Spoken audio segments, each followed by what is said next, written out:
Hi folks, so I just finished up a thing that we call Kill Phil, where Alex Howes and Keel Ryan tried to kill me riding around in the desert for a few days. I guess spoiler alert, I'm alive.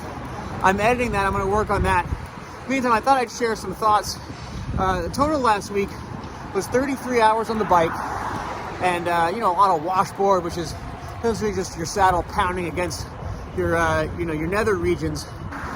Sometimes we stop at a gas station and talk to someone and they'd be like, all that time on the bike, doesn't your butt hurt?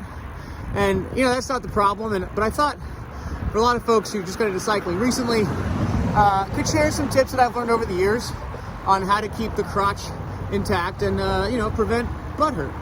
So I'll take it away from the garage.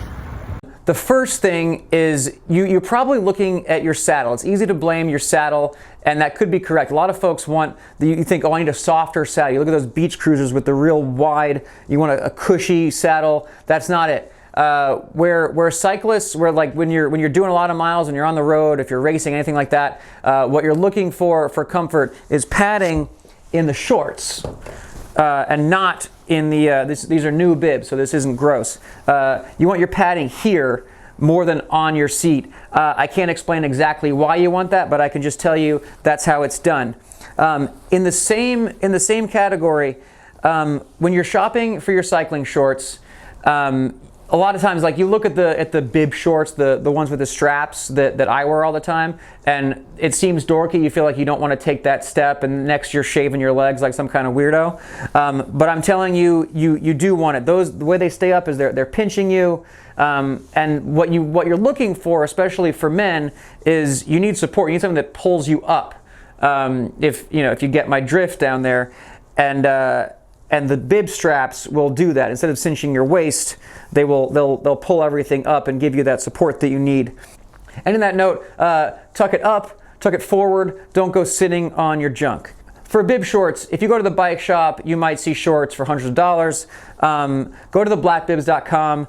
They start at $40. These totally get the job done. I've done all my miles the last few years on their shorts. They got a nice pad, they got the bib straps, and they got some cool hipster ones with the pockets and whatnot. Now that brings me to the saddle, which, there's a million different saddles. Saddles are personal, kind of like shoes, like what works for me and not work for you. They've gotten wider. The wider, shorter saddle is more common. The Pro Stealth is a great example of that. They come in different widths. I actually have the narrower one, which serves for me because that's still pretty wide. What you're trying to do is you don't want to sit on your butt, and you don't want to sit on your flesh. There's some bones in there that's where the real support comes from, and this does do it. They got some with the cutout. Depending on your needs, you got to just try some out. But the Pro Stealth is kind of the one that I think most Shimano sponsored athletes do use this one. And I switched to it, and immediately, I brought it to my bike fitter, and I was pleasantly surprised. Actually, my alignment was better, and everything was very much plug and play with getting the comfort right on this. Now that brings us to bike fit, which can get super complicated. We can get in the weeds. I don't really want to do that when it comes to the technical part right now.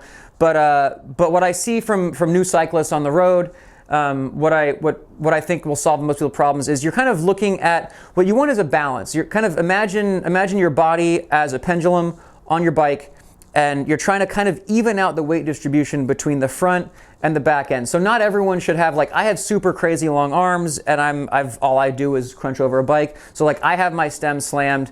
That's kind of what racers do. That's probably not right for you. It's probably more aggressive than you need to be. But really what you're trying to do is just even out the weight distribution. So say if you're sitting on, if your butt hurts, if there's a ton of pressure on your saddle when you ride, so you might find that raising your saddle will have you lean forward more, put more weight on the front end, and kind of even you out, reduce weight on the butt region. You shouldn't have all your weight forward, you shouldn't have all your weight back, but you want to kind of be centered on your bike that way. So that's something to think about when you're doing the fit. Now you can really get into the weeds with bike fit. There's some great experts. There's some people who are completely full of shit. But I would say most bike shops, wherever you bought your bike, can probably get you 80-90% of the way there, and then you can kind of listen to your body moving forward.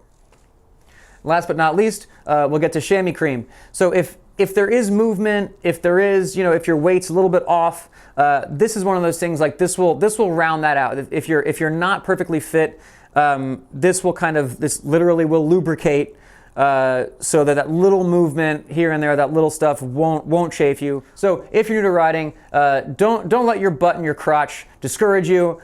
Keep working on it, keep tweaking it. Leave a comment, send me a DM, and I can try to help out if necessary. This also applies to women. There's no normal, Jim Manton, my favorite bike fitter, there's no normal pain for women in bike fit. There's a thought of like, oh, this is just normal women's pain. That's not a thing. It can be adjusted, it can be corrected. You can find the right saddle. There's a little bit of trial and error and a little bit of persistence. So keep it going and keep riding.